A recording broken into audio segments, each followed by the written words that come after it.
Hello and welcome to our school. We're so glad you're here. The purpose of this video is for you to understand how to utilize Google Classroom as a substitute. The first thing you're going to want to do is open up a Google Chrome tab.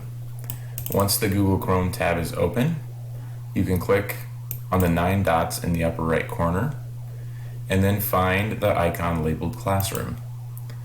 Once you click on Classroom, you'll be able to join your teacher's class by inputting the code that they provided on their subnotes.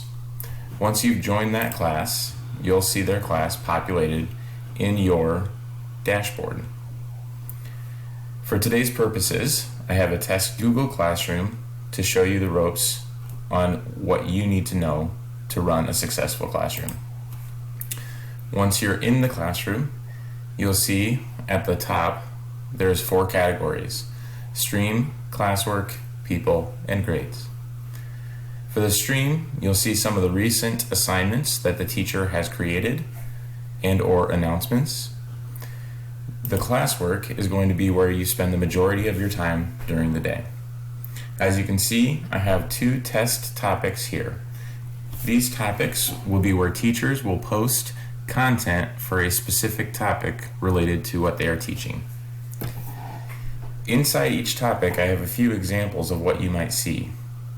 For example, you might see an assignment.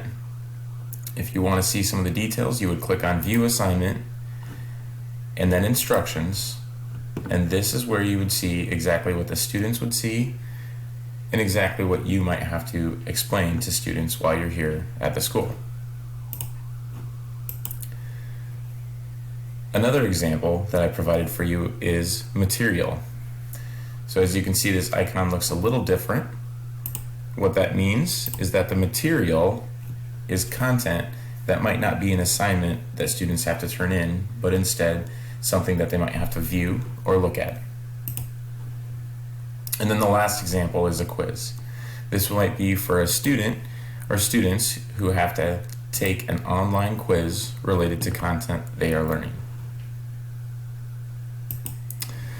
Lastly, the People tab. This is where you'll be able to see any co-teachers and any other students in the classroom. And the final tab is Grades, of which you won't need to worry about during your time here. Again, we thank you, and we hope that this tutorial will help you navigate the Google Classroom while you're here at our school.